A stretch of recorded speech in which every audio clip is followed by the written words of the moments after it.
guru dan teman-teman. Perkenalkan, nama saya Natalia Trivena, saya dari kelas 10B. Jadi pada kesempatan ini saya akan menjelaskan materi tentang paragraf narasi. Yang pertama, pengertian paragraf narasi. Jadi paragraf narasi adalah adanya peristiwa yang benar-benar terjadi atau berupa imajinasi maupun gabungan keduanya yang dirangka dalam urutan waktu. Di dalam peristiwa itu terdapat tokoh yang menghadapi suatu masalah. Selanjutnya, ciri-ciri paragraf narasi. Paragraf narasi ini memiliki 4 ciri. Yang pertama, paragraf narasi ini berisi tentang cerita, kisah, dan peristiwa tertentu yang menggunakan gaya bahasa naratif. Yang kedua, cerita dalam paragraf narasi ini memiliki alur yang sangat jelas dari awal hingga akhir cerita. Yang ketiga, terdapat suatu peristiwa maupun konflik.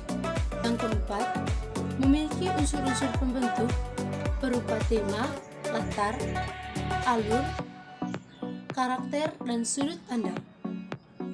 Jadi, paragraf narasi ini dibagi menjadi 2 jenis, yaitu narasi fiksi dan narasi non-fiksi. Narasi fiksi adalah teks yang ditulis atas dasar imajinasi atau khayalan penulisnya.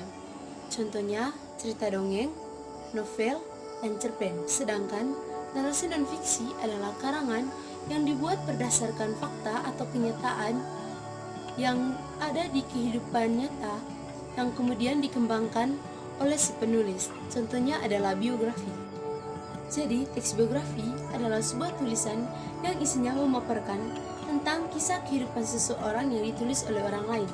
Jadi, teks biografi ini berisi tulisan yang memaparkan riwayat kehidupan seseorang berdasarkan fakta, data, dan peristiwa atau kejadian yang dialami.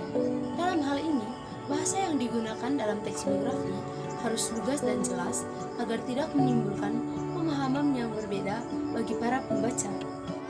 Tujuan dari pembuatan teks biografi adalah yang pertama, untuk lebih mengenal tokoh kepada masyarakat. Yang kedua, meningkatkan citra atau branding dari tokoh politik ataupun tokoh apapun apabila mereka masih berkarir. Yang ketiga, memberikan motivasi kepada masyarakat terkait dengan usaha dan juga capaian yang sudah didapatkan. Dan yang terakhir, untuk memperkenalkan tokoh, baik itu tokoh yang sudah meninggal ataupun tokoh yang masih ada. Selanjutnya adalah struktur teks biografi. Yang pertama adalah orientasi. Orientasi merupakan pengenalan tokoh atau gambaran awal mengenai identitas tokoh atau sosok biografi. Umumnya, orientasi ini berisi nama, tempat, tanggal lahir, latar belakang keluarga, serta riwayat pendidikan. Yang kedua, masalah atau peristiwa penting. Merupakan paparan suatu cerita yang berisi berbagai kejadian atau peristiwa saat tokoh mengalami masalah, memecahkan masalah, proses karir, peristiwa menyenangkan, peristiwa menyedihkan, atau peristiwa mengesankan. Hingga akhirnya, seorang tokoh mencapai suatu mimpi, cita-cita, dan mencapai kesuksesan. Yang ketiga adalah reorientasi. Reorientasi merupakan bagian penutup atau simpulan.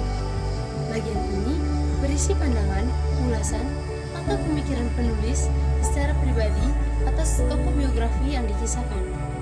Reorientasi ini bersifat pilihan semata, bisa ada maupun tidak ada. Selanjutnya adalah kata serapan.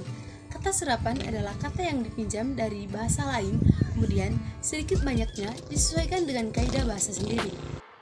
Jadi, kata serapan ini merupakan kata yang mengambil bentuk dan makna kata asing, kemudian diserapkan secara keseluruhan, sehingga tidak terdapat perbedaan penulisan maupun penghafalan antara bahasa Indonesia dengan bahasa asing tersebut.